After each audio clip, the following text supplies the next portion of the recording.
All right, looking at the first top part of the Chapter 5 study guide, we have 4 problems there, but 1 and 2 are pretty much the same, so we'll just do one of those. Remember, this is simple interest formula, so we have I equals P times R times T. P is the principal or the amount that's invested. In this case, it looks like they're investing $350. R is our APR. Here it says our APR is 4%. So 4%, and remember, we want to write that as a decimal, so that would be 0.04. And then our our T, the T is the amount of time in years. So this is 3 months. So we don't want to put 3 there, because if we put 3, that would mean 3 years. So it's 3 over 12, because there are 12 months in a year, which would give me 0.25. So I'll plug this all in, and it will be 350 times 0.04 times 0.25. And you'll see that the real only part of this that might catch us up a little bit is the fact that we might mess up on the T. So make sure that the T is in years. And when we multiply this out, we get $3.50. All right, 2 is just like it, just slightly different numbers. So let's take a look now at number 3. So for number 3, we're still using simple interest in the simple interest formula. It's just asking for one more step. In number 3, it says we invested $750. So why don't I put here P? My R, or my rate, would be 5%. And my T is going to be 3 months again, so 3/12, which is 0.25. I'll take all of that and I will plug it into my equation, 750 times 0.05 times 0.25.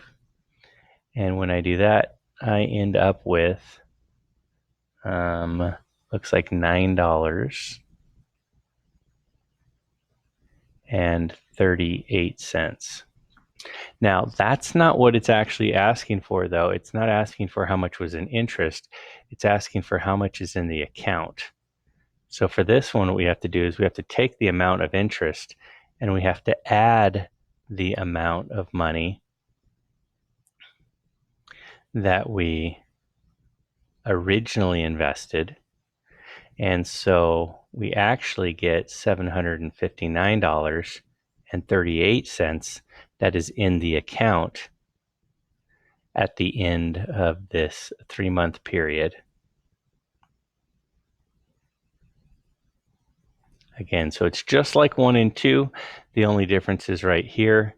We have to add the interest to the original amount that we deposited, or the original principal, to get the grand total in the account, because that's what it's asking for right here. Last one we've got here is number 4. 4 is probably the hardest of the 3. It's still the simple interest formula, so it's I equals PRT. This time, though, the missing item is not the interest, it's the principal, or the amount of money that we invested. So we have our I here, and our I is $77. That's given right here. That's how much simple interest was earned.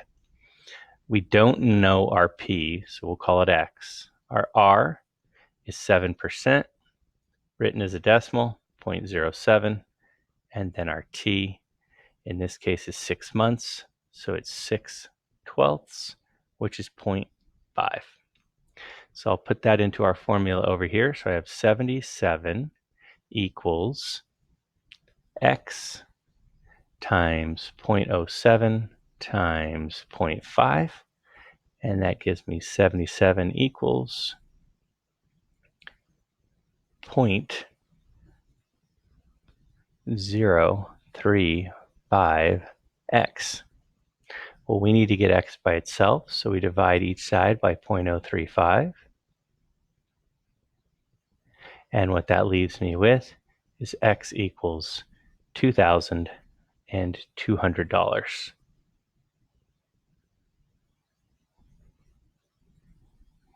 So I'll put that in right here, $2,200. So if I earned $77 in interest and it was for a 6-month investment at 7% APR, I must have invested $2,200 to have earned that amount of interest.